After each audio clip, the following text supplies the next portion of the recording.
If you'd like to see more videos like this, please hit the subscribe button on the bottom right of the video. On the morning of December 26, 2004, a profound and devastating event began deep beneath the Indian Ocean. It was a Sunday, the day after Christmas, a time of holiday and peace for many around the world. Without warning, the very foundation of our planet shifted violently. Off the west coast of northern Sumatra, Indonesia, a massive undersea earthquake occurred. This was not just another tremor, it was a megathrust earthquake, one of the most powerful ever recorded in human history. The energy it released was immense, equivalent to thousands of atomic bombs.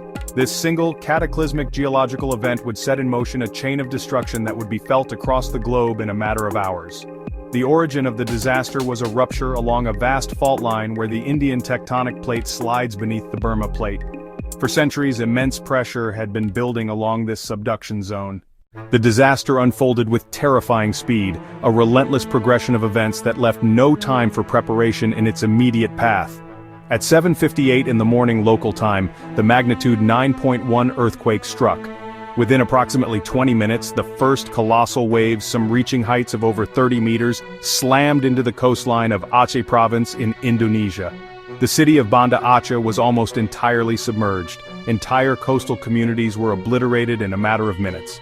Roughly 90 minutes to 2 hours after the earthquake, the tsunami struck the coast of Thailand. Phuket Khao Lak, the sea first receded unnaturally, exposing the seabed for hundreds of meters before returning as a towering wall of water. In Sri Lanka, the waves wrapped around the island. A particularly tragic event occurred when a crowded passenger train, the Queen of the Sea, was struck by the tsunami. Even 7 hours after the earthquake, the waves, though diminished in height, arrived on the coast of East Africa. The statistics associated with the 2004 Indian Ocean earthquake and tsunami are staggering, painting a picture of a natural force almost beyond human comprehension. The earthquake was the third most powerful, recorded by seismographs magnitude 9.1. It released energy estimated at over 23,000 times the Hiroshima bomb. The seafloor rupture extended approximately 1,300 kilometers in length, comparable to the coastline of California. The shift made the planet vibrate by as much as 1 centimeter. In the deep ocean they traveled at speeds exceeding 800 kilometers per hour, comparable to a modern jet aircraft. This process, shoaling, transformed them into towering walls of water crashing ashore up to 30 meters in the hardest-hit areas of Indonesia. The tsunami directly affected 14 countries bordering the Indian Ocean, Indonesia, Sri Lanka. An estimated 230,000 plus people lost their lives, making it one of the deadliest natural disasters in recorded history.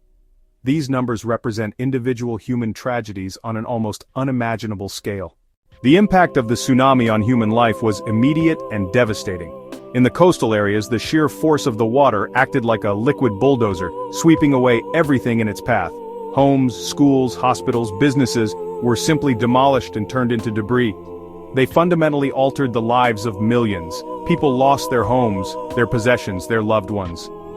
The psychological trauma on survivors was profound and long-lasting, leaving scars for years. The economic devastation was just as severe, especially for communities that relied on the sea. Fishing boats destroyed, nets and equipment lost, harbors choked with debris, tourism was shattered, hotels washed away, resorts washed away, restaurants washed away. Saltwater intrusion contaminated freshwater sources, making them undrinkable and poisoning agricultural land for years. The tsunami also inflicted severe damage on vital coastal ecosystems. This debris blocked rescue efforts and became a health hazard, harboring disease and contaminating the environment.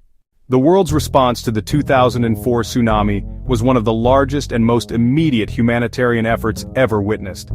As the scale became clear through news reports, an unprecedented wave of global compassion was unleashed. Governments mobilized to provide aid, non-governmental organizations mobilized to provide aid, private citizens mobilized to provide aid.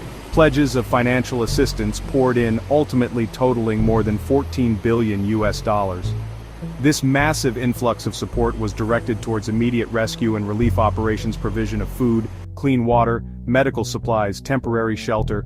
Military forces from several countries played a crucial role. One of the most significant lessons learned was the critical need for a tsunami warning system in the Indian Ocean.